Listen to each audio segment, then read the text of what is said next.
Olá pessoal, bom, vamos dar continuidade ao vídeo que nós começamos e não concluiu, né? Quer dizer, na realidade ele parou, teve um problema técnico, né? Eu não consegui dar continuidade no mesmo dia, mas aí eu achei melhor não começar de novo, então eu vou dar prosseguimento aonde parei, né?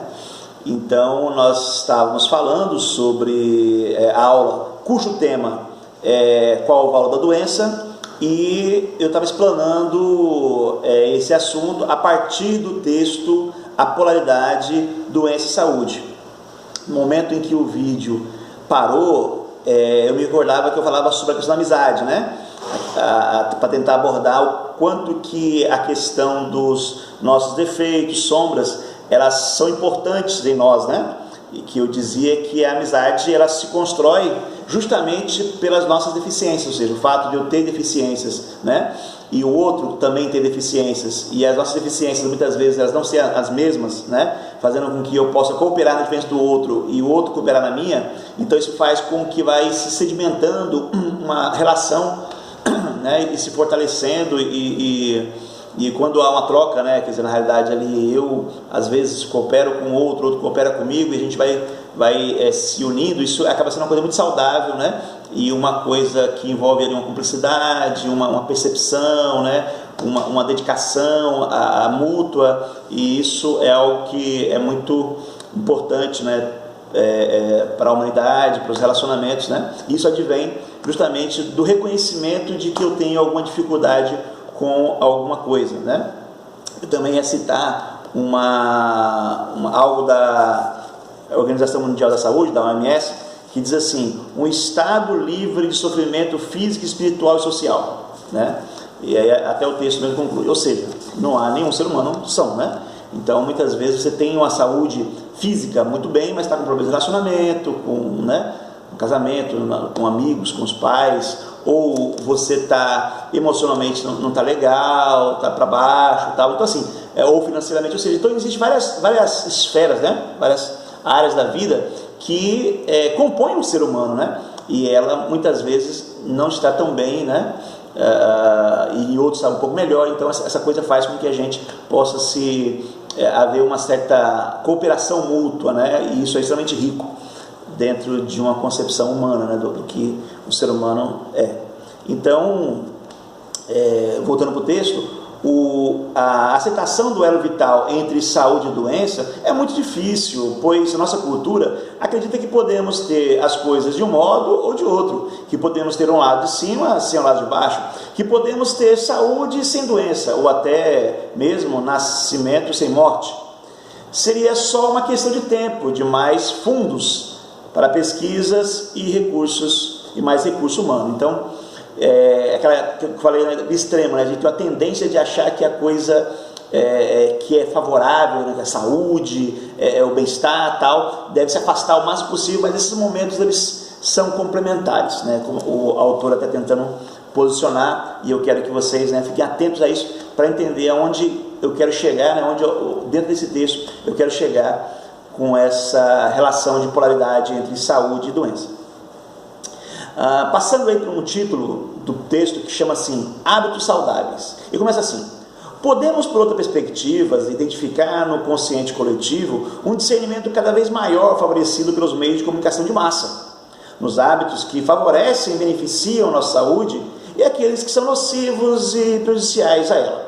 Então, quando o autor aqui fala de meio de comunicação de massa, que a gente costuma chamar de mídia, né? A mídia a internet, né? Através da questão dos próprios informações que a gente tem, televisão, rádio, jornais, ou seja, todos os meios onde alcançam um grande número de pessoas com informação, né? Então são esses meios de comunicação de massa. E eles, de alguma maneira, fizeram um favor muito bom para a nossa saúde. Qual seja, das pessoas se prevenirem, né? Quer dizer, antes de pensar em para adoecer alguma coisa, fazer uma prevenção, quer dizer, uma boa alimentação, né? Essa coisa da dieta ou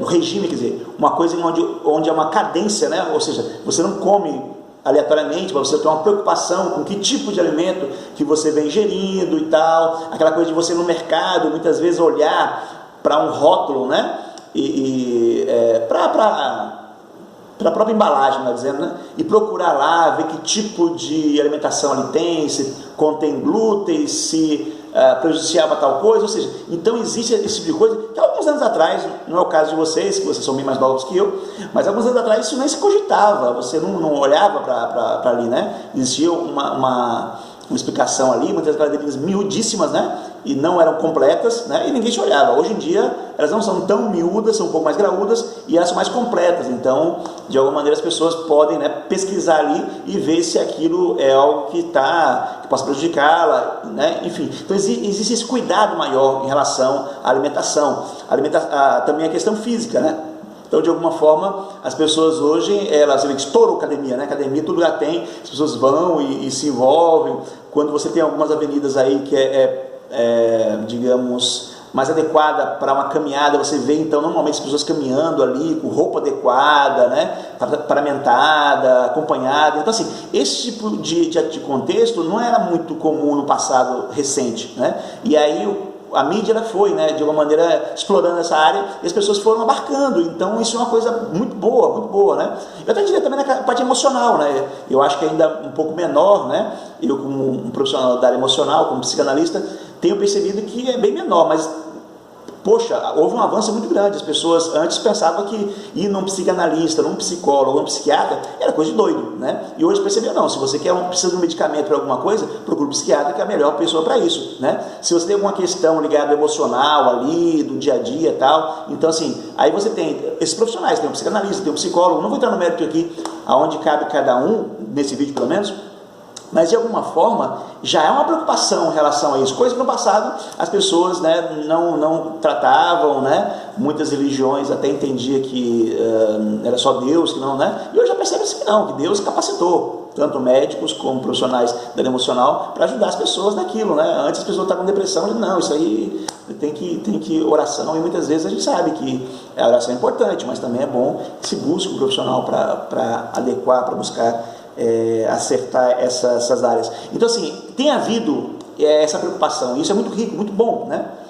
No entanto, o texto também coloca que houve também um certo exagero por um lado, sabe? Então assim, essa coisa da mídia valorizar demais a imagem, né, e tal, então começou que as pessoas começaram a me preocupar com a imagem de uma maneira que de uma saúde, de uma coisa que poderia ser saudável, começou também a ser uma coisa doentia, né? Em que sentido? Deixa eu ver aqui como o texto coloca, né? Buscar uma alimentação saudável, fazer exercício regularmente, enfim, cuidar do nosso corpo, contribui para uma sensação de bem-estar, de equilíbrio, de harmonia. O perigo na sociedade contemporânea está em nos tornarmos obcecados pela saúde. A fantasia da saúde e sua valorização exacerbada são abordadas ao se referir àquela pessoa que nunca para de falar da sua força física, que tem um coração que bate ritmicamente, regularmente, que depois de correr 10 quilômetros, que levanta às 6 da manhã para tomar uma ducha gelada e tal, e que se torna até uma coisa meio aborrecida, né? Uma coisa cansativa que a gente vê muitas vezes em algumas pessoas, né? Que as roupas fitness e o jeito fitness e aí toma remédio, vitaminas, né? Vitaminas, muitas vezes sem uma orientação, né? Algumas até exageram em termos de anabolizante, né? Cirurgias plásticas muitas vezes que não são necessárias, ainda que eu entenda que muitas vezes a cirurgia plástica é alguma coisa viável, né, e saudável, mas a gente vê muito exagero em muitos casos. Então assim, existe esse lado também do exagero das pessoas, né, ficarem buscando essa coisa da imagem por conta até a rede social, né, onde as pessoas muitas vezes precisam estar bonitas, precisam estar apresentáveis, precisam estar, sabe, chamar atenção. Então muitas vezes isso é algo que também é muito prejudicial, né?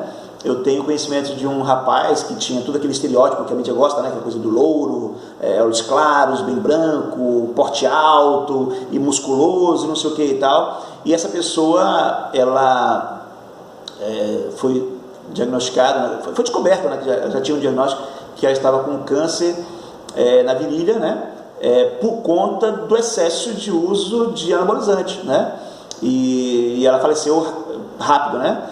Já vi ali, quando a família soube, me parece que já estava com metástase e assim, já estava espalhado, né? Já tinha tomado conta de boa parte dos órgãos vitais, mas essa pessoa tinha um conhecimento antes, mas por que ela não fez tratamento? Por que ela não se colocou para se tratar? Imagine, na realidade a grande questão é que a gente sabe que o tratamento contra o câncer, ele é cruel, né, em certo sentido, porque ele debilita a pessoa, né? E muitas vezes uma pessoa que está realmente querendo, vamos dizer assim, está querendo manter aquela imagem, né? Então a quimioterapia, a radioterapia, a depender do grau né, e do impacto na pessoa, isso faz com que a pessoa fique bastante debilitada. Então é um risco que a pessoa não queria correr e realmente acabou correndo um risco maior, né, que foi de comprometer a sua própria vida em função disso. Então assim, lógico que estou colocando um caso meio extremo, mas a gente sabe de casos que vai para esse caminho ou chega próximo disso, né? Então pessoas que ficam lá, não posso sair de casa, não posso ir para um evento porque eu não fiz cabelo, não posso ir na praia porque, sabe, os caras, não, porque eu estou muito magrinho, ou porque eu estou barrigudo, não sei o que e tal. Então começa toda essa dificuldade da pessoa viver, né? Porque de alguma maneira ela sente que não é saudável, e aí, como a gente já pode perceber, muitas vezes essa saúde exacerbada acaba sendo uma doença. Então é um elemento que eu acho que é bem interessante que o texto traz, tá? E aí ele vai colocar essa questão da beleza, ele vai citar alguma coisa que eu já abordei aqui, e eu já vou passar aqui, quem tiver com o texto em mãos, para esse subtítulo que chama assim: Guerra às Doenças. Além da luta desenfreada pela saúde, declaramos uma guerra sem fim às doenças. Agimos como se, fazendo isso e não fazendo aquilo, viéssemos a ser premiados com a saúde eterna. Apesar disso e dos enormes progressos da medicina preventiva, a doença chega e se instala em nossa vida sem pedir licença. Esse texto não é um texto novo, né? Mas aí a gente pode hoje trazer um pouco o que esse parágrafo traz para a realidade atual que está acontecendo com o coronavírus, ou seja, com a pandemia, né? Aonde você vê que regiões onde são mais ricas, né? Europa e Estados Unidos, aonde a pandemia tem mais provocado vítimas, aonde mais a coisa tem se espalhado, tem se expandido, né? Isso é mais difícil o controle. Então assim, muitas vezes tem aquela ideia, a pessoa muito rica pode pagar um bom médico, mas a doença ela tem essa característica, ela vem, ela chega, né? Ela não olha status, não olha condição, ela não olha, e ela se instala, né? E se tiver que a pessoa aí, né, se for o momento dela, né, ela vai mesmo, então não tem essa coisa. Então na realidade a gente vê, lógico que a medicina tem progredido bastante, né? Vocês são da área de radiologia aí mesmo, tem muitos aparelhos radiológicos, né, de última geração, que faz exames fantásticos. Na área de enfermagem, você vê muitos medicamentos novos, né, que são aplicados, que tem um efeito bem menos invasivo, com um efeito mais rápido e tal. Mesmo assim, mesmo com todo esse avanço tecnológico, né, a doença chega, se instala, né, e faz o que ela tem que fazer, né? Então, por isso que o que a autora está dizendo é que, em vez de criar essa guerra em relação à doença, né, nós temos que tentar ouvi-la, tentar ver o que ela tem a nos dizer, né? Então é mais ou menos essa relação, tá? É como se diz assim, em vez de nós nos afastarmos da doença, talvez devamos nos aliar a ela. É meio estranho o que eu estou falando agora, mas eu quero ver se mais ao longo do texto isso fica mais claro, mais inteligível, tá?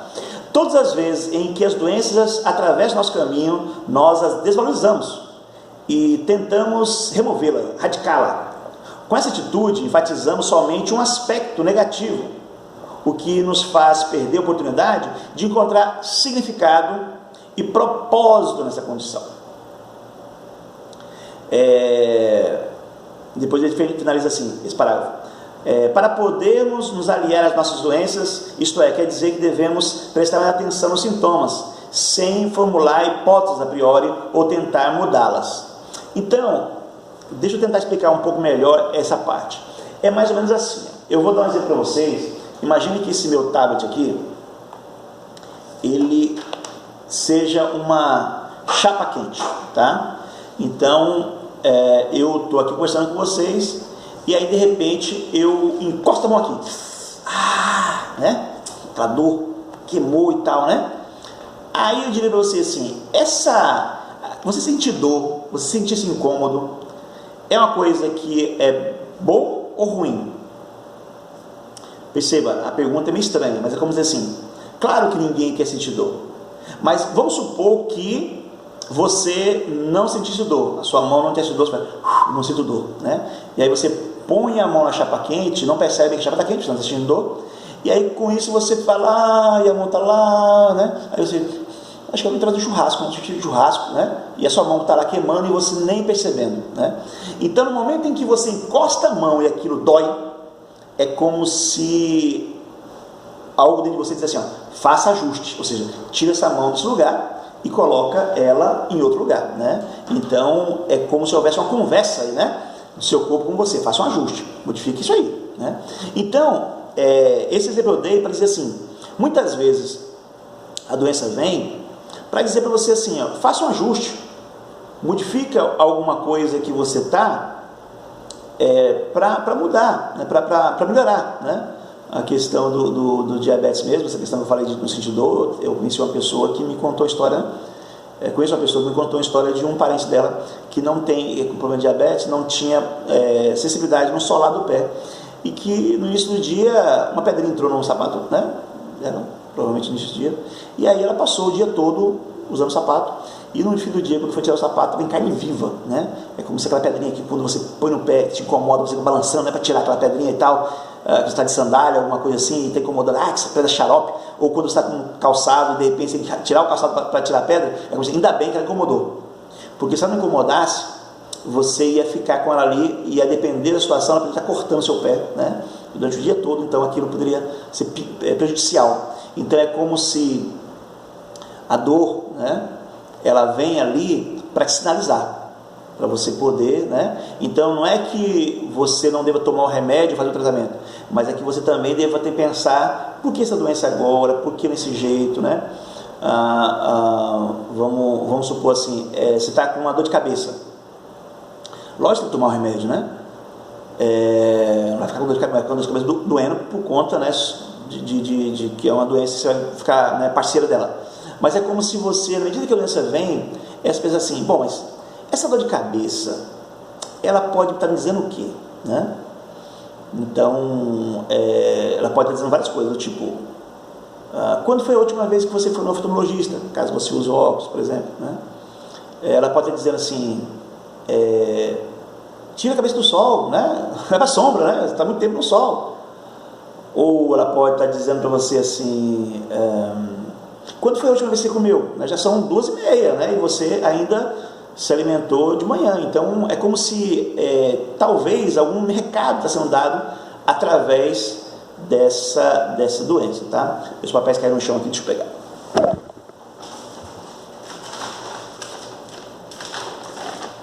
Esses meus vídeos não tem edição, então essas partes assim onde acontecem esses inconvenientes, elas vão ficar no vídeo aí, viu?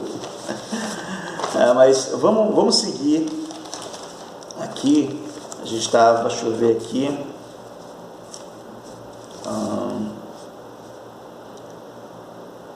tá, vamos seguir agora. Eu vou para outra página, no mesmo tema, tempo de se recolher, tá? Então o tema aqui, tempo de se recolher, na parte que diz assim: receber a doença é acolher as perguntas que se impõem em nosso caminho. Conviver com elas é suportar até mesmo um vazio temporário como resposta. É preciso aprender a ler, ouvir, a ver nas narrativas as queixas sobre as doenças, as histórias que elas contam, os personagens, as imagens, as temáticas ativas, e conversar com elas por meio da linguagem simbólica, das metáforas. Então é como se a autora dissesse assim: olha, essa doença está dialogando com você, tá? Ela pode até ser um gesto de amor de você para com você mesmo, do tipo assim, para um pouco, né? Tá trabalhando demais, então ela faz você ficar parado, ir para a cama, para casa, né? Muitas vezes o diálogo respeita as pessoas à sua volta, né? Então muitas vezes a gente vê pessoas que por conta da doença começa a investir melhor na espiritualidade, né? Então busca uma divindade, busca se tornar uma pessoa, eu falo assim, da divindade, espiritualidade, no sentido assim, de começa a olhar o ser humano de outra forma, com mais solidariedade, tá? Tem pessoas que começam a valorizar a vida, então arriscava demais na vida, de repente começa a valorizar essa vida um pouco mais por causa da doença. Há situações em que as pessoas, por conta da doença, começa, por exemplo, a respeitar mais a esposa que tanto ajudou no período da doença, que muitas vezes ele desprezava ali, né? Ou vice-versa em relação à esposa ou marido. Enfim, o marido não se envolve, não sei o que, então de repente ela adoece, ele vai lá e cuida dela e faz as coisas e trata ali e tal, e ela percebe que ele tem sensibilidade que parecia que não tinha, né? E aí depois essa sensibilidade acaba continuando e eles se tornam um casal mais saudável emocionalmente. Então assim, tem uma série de fatores, não sei se aconteceu com vocês, de vocês pensar, pô, vou visitar um doente, vai ser difícil, né, chegar lá e tal, mas aí acontece assim que quando você chega lá, em vez de você dar força à pessoa, a pessoa te dá força, ou seja, ela já passou por um momento de crescimento em função da doença dela, que ela está até vendendo, né, um pouco desse aí, e você sai melhor do que você entrou. Já aconteceu algumas vezes comigo e acho que também pode ter acontecido com vocês, né? Então, o que eu quero dizer com vocês com isso é que nós temos que olhar para a doença de uma maneira diferente que o senso comum observa, né? E aí, já finalizando, né, para o nosso vídeo também não ficar muito grande, tem o último ponto aí, que é histórias a contar. Então assim, cada doença tem uma história para contar. Então é como se nós tivéssemos que estar atento a isso, né? Às vezes eu dou aula durante um período muito grande e fico em pé o tempo todo, porque para mim é difícil dar aula sentado. Então, como eu estou aqui agora, né, sentado, então normalmente eu dou aula em pé, e aí fico andando para lá, andando para cá. Quem são os alunos sabe isso, né, que eu vou para um lado, para o outro e tal. E aí tem hora, depois de talvez à noite, né, começa a doer um pouco a perna, né, e aí é como se ali aquela dor significasse dizer assim, ó, Claudinei, senta um pouco, cara, faz uma chamada sentado, né, ou pelo menos faz algumas perguntas para os alunos sentado e responde ali, quer dizer, muda um pouco isso aí, porque você passar o dia todo em pé, né, as pernas doem mesmo. Então assim, pode ser um diálogo, né, então um gesto de amor para com o meu corpo. Você diz, ó, cuida aqui dessa parte, né, não força muito essa área não, né, porque a gente tem coisa que a gente faz no automático, mas a gente vai fazendo e tem hora que a gente tem que, alguma coisa, alguém tem que dizer para nós, e quando alguém não diz, nosso próprio corpo pode conversar com você, né, e te dizer, ó, né, vai com calma, né. Então, quando nós ouvimos, no caso, as histórias que as doenças contam, temos a oportunidade de nos aproximar e conhecer um pouco mais de nós mesmos, tá? O livre-arbítrio permite a cada um de nós escolher acolher ou não a doença, ou até dar guarita à doença literal e simbólica, ou lutar com os dois níveis. A doença literal e simbólica, estou falando aqui, a doença literal seria a doença mesmo, né, propriamente dita, e simbólica seria essa história que ela conta, assim, né, esse dizer da doença, tá? Seria o aspecto simbólico dela. Nocautear a doença como se tivesse um inimigo no ringue é sem dúvida uma opção, você pode fazer isso.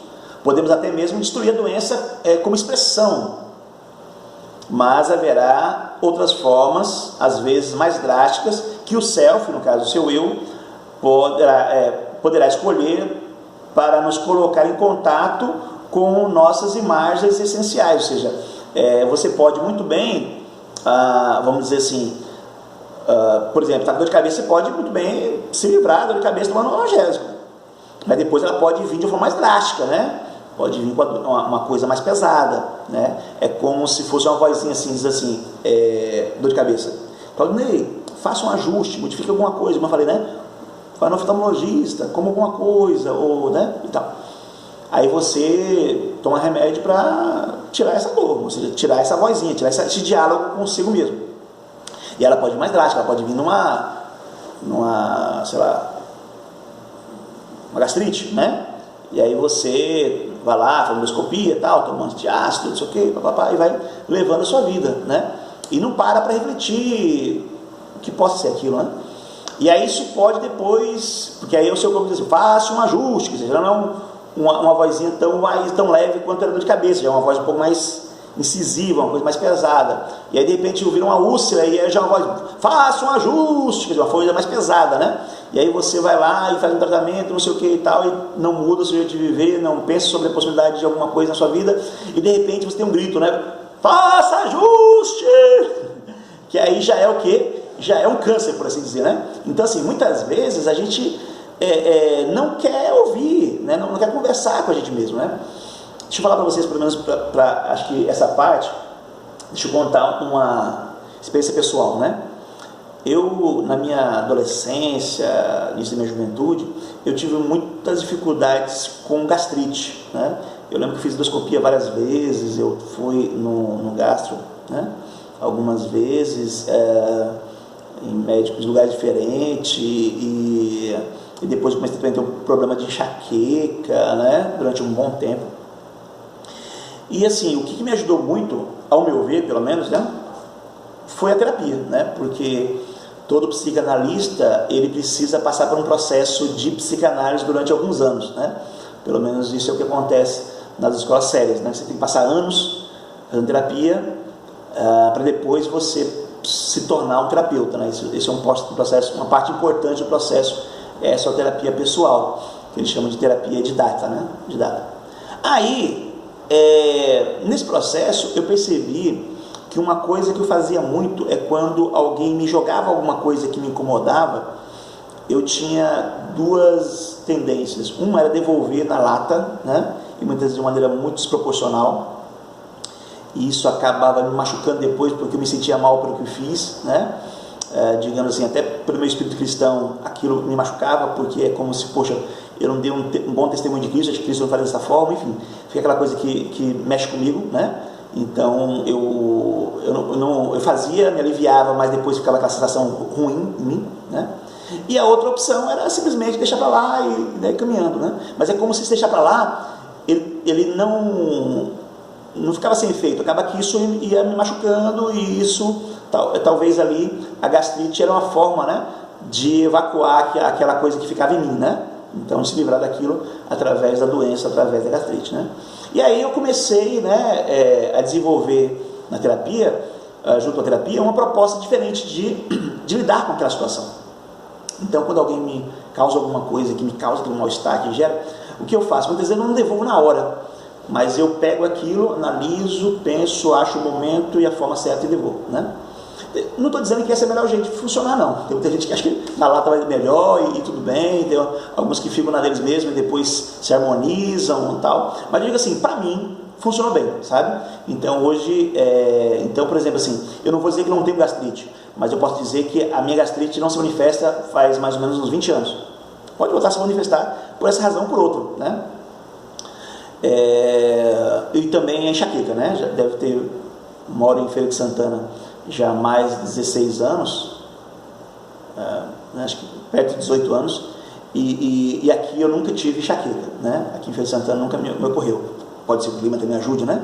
Mas antes eu também já tinha meio que parado, né? Que foi justamente na época que eu comecei a fazer terapia. Então são coisas que para mim eu acho que é interessante de pensar sobre isso, ou seja, de que essa doença está me dizendo, né? Então você sempre quando chega em casa tal, e aí vem aquela estafa, não sei o que e tal, dizer, por que quando chega em casa? Por que quando, sabe? Então assim, por que as coisas acontecem naquele contexto, naquele local, quando está com tal pessoa, por que isso está acontecendo frequentemente depois de certo tempo? Então assim, não é que você não possa tratar, mas é que você tem que olhar que aquilo pode ser alguma coisa ligado a um valor, né? a algum dizer, né?